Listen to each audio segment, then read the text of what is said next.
Donc je vous laisse la parole, Monsieur Touron. Merci beaucoup. Mesdames et messieurs, Madame la ministre, j'ai été impressionné et ému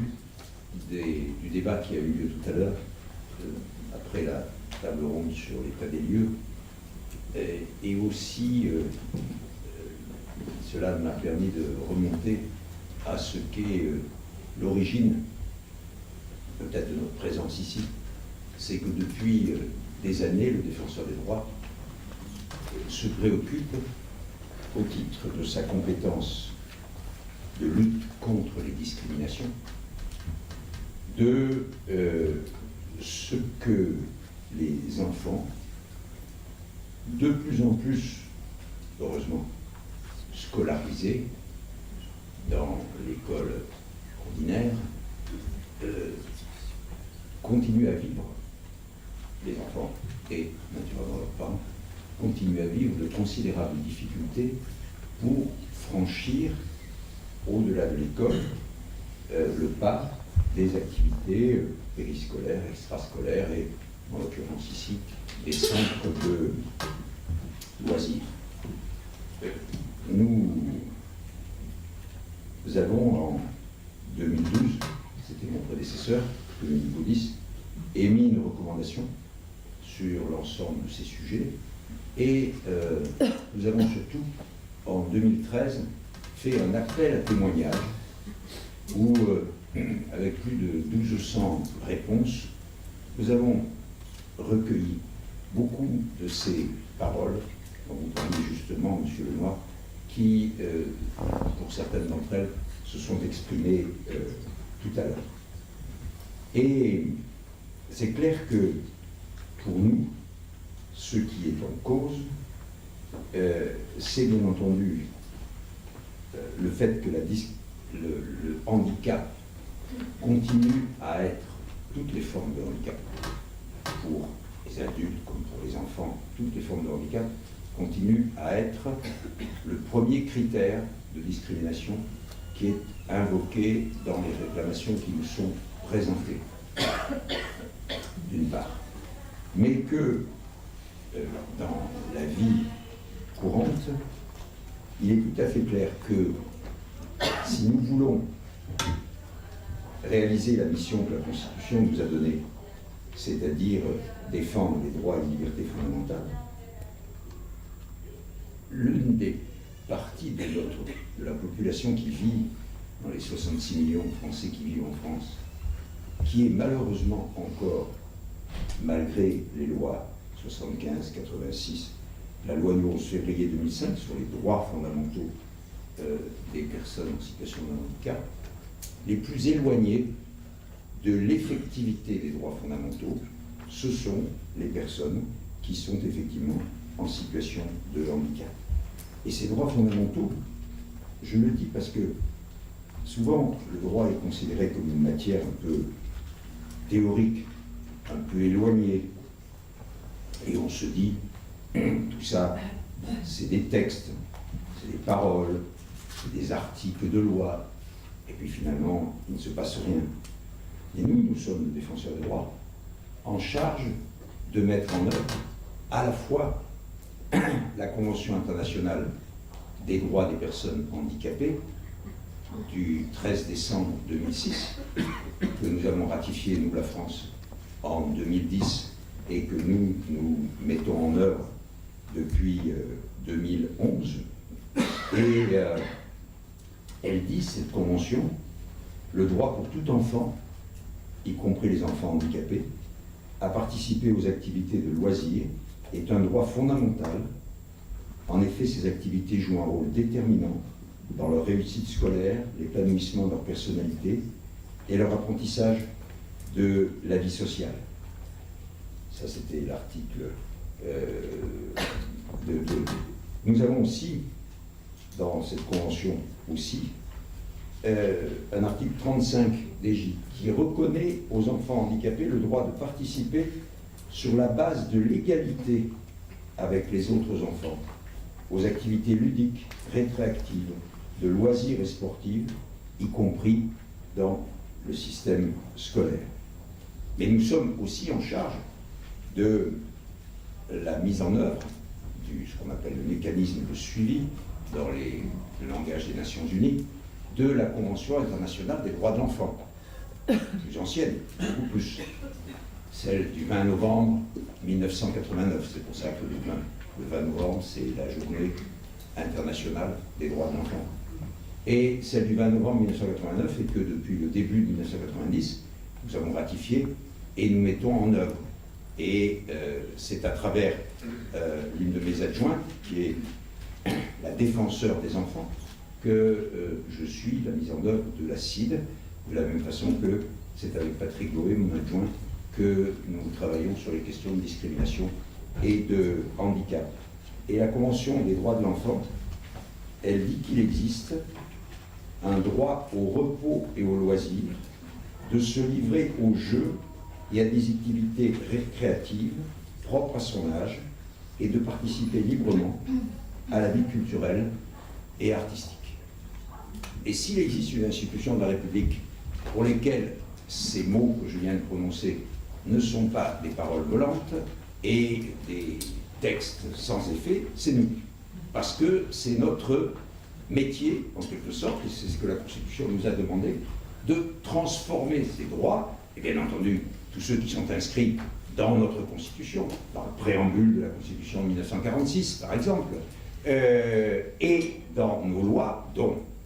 la dernière et la plus importante est celle sur les droits fondamentaux du 11 février 2005, notre travail, c'est de faire en sorte que ces droits soient réalisés et que à travers cela, les personnes en situation de handicap, et en particulier les enfants en situation de handicap, ne soient pas traités de manière discriminatoire. Et nous nous sommes bien rendus compte, je vous parlais tout à l'heure à propos de l'appel à témoignage de 2013, que pour les activités périscolaires et extrascolaires, c'était le cas, que tout simplement, à la fin de l'école, ou pendant les journées de loisirs, ou pendant les petites vacances, il y a des enfants qui font beaucoup d'activités de toute nature, culturelles, sportives, artistiques, etc. Et puis il y en a d'autres qui ne peuvent pas, ou auxquels on ne donne pas les moyens de les faire. Et c'est de cela que nous nous occupons, et c'est pour la raison pour laquelle nous avons pensé que cette mission que Sophie Cluzel et la CNAF ont lancée est particulièrement opportune, parce que si je veux raconter simplement mon parcours dans ce domaine, quand je me suis, en arrivant en juillet 2014, en arrivant comme défenseur des droits en juillet 2014, rendu compte de cette situation, je rappelle que c'était le moment où on mettait en œuvre, où on généralisait les nouveaux rythmes scolaires. Et où donc, d'une certaine façon, la différence entre ceux qui bénéficient de ces activités et ceux qui n'en bénéficient pas allait encore plus se creuser, si j'ose dire. Bon, c'est ça la réalité. Et donc, nous sommes avec Patrick, avec nos équipes chargées de ces questions, nous avons commencé à travailler, nous avons fait des tables rondes, y compris avec les maires, avec naturellement la Caisse d'allocation familiale, avec différentes institutions et associations. Et puis finalement, en 2016, nous avons mis en place, avec l'Éducation nationale, un groupe de travail que nous continuons à faire fonctionner pour essayer de faire avancer les choses. Nous avons publié en 2016, avec l'Éducation nationale, une brochure qui s'appelle « Des temps d'activité périscolaire accessibles aux enfants en situation de handicap » à destination des élus locaux. Et ainsi, je dirais que notre présence ici est absolument évidente et naturelle, et que le fait que nous essaierons dans notre domaine, c'est-à-dire l'effectivité des droits, de participer à fond à cette mission est naturellement une pure évidence, et nous y sommes engagés tout simplement parce que c'est le sel quotidien de notre mission. Mais ce que je voudrais dire, et Daniel Lenoir l'a un peu préfiguré justement il y a un instant, c'est qu'en fait, ce que je voudrais, moi, et dans cette mission, je porterai ce que je vais vous dire, c'est que ce ne soit pas, je vais employer un mauvais mot, mais un mot volontairement provoquant, du bricolage. Je veux dire que ça ne soit pas des solutions qui contiennent de l'inégalité. Parce que moi, mon boulot, c'est de lutter contre l'inégalité. Et donc, que l'on arrive à faire basculer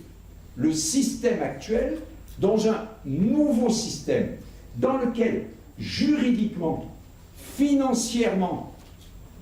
médicalement, à tout point de vue, nous ayons une autre prise en considération de cette situation. Aujourd'hui, de la reconnaissance par une MDPH ou un comité départemental à la réalité de l'action dans une commune, avec le concours du fonds territorial des allocations familiales. Mais c'est la croix et la bannière, parce que les uns disent « Ah mais non, c'est pas obligatoire, je fais ce que je veux, si je ne veux pas, je ne fais pas. » Et ainsi de suite. Et nous nous trouvons donc dans cette situation où finalement, et ce qui a été dit tout à l'heure par plusieurs mamans était prodigieusement révélateur, c'est de voir combien, d'une certaine façon, la République ne tient pas sa promesse, c'est-à-dire sa promesse d'égalité, de fraternité, à l'égard de toutes et de tous. Il y en a, on l'a entendu,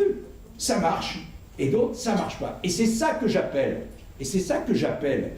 bricoler en quelque sorte, c'est-à-dire trouver des solutions qui, bien entendu, pour les unes ou les uns, vont très bien. Et puis, ne pas en avoir, comme on dit, zéro solution pour les unes ou les autres. Et ça, c'est évidemment le contraire, en tout cas, je dis ce qui est ma mission à moi, le contraire de l'effectivité des droits et de l'égalité en droit, bien entendu, mais je voudrais le souligner aussi, de l'égalité en dignité, parce que dans les droits fondamentaux des personnes en situation de handicap, il y a quelque chose qui va au tréfonds, c'est que tous les êtres humains, 7,5 milliards à la surface de la Terre, sont tous, malgré leurs différences, et le handicap est une différence, souvent très visible, sont tous égaux en dignité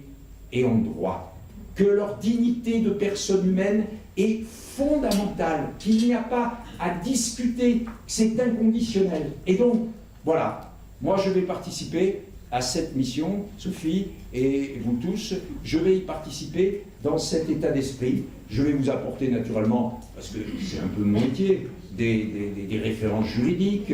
des expertises, bien entendu, mais aussi j'y prendrai cette attitude que je qualifierais de politique dans le bon sens du mot, c'est-à-dire il faut qu'on passe à un nouveau système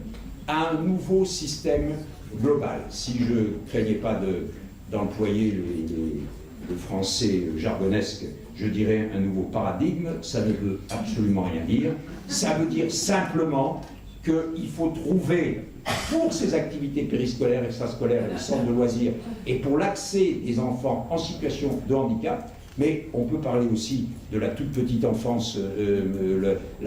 Daniel Lenoir vient de le dire et c'est tout à fait juste, mais on peut parler aussi de l'accès des personnes en situation de handicap aux activités culturelles. Dans tout ça, il faut trouver non pas des solutions avec un petit S, qui nécessairement seront variables partout et inégales. Il faut trouver la solution.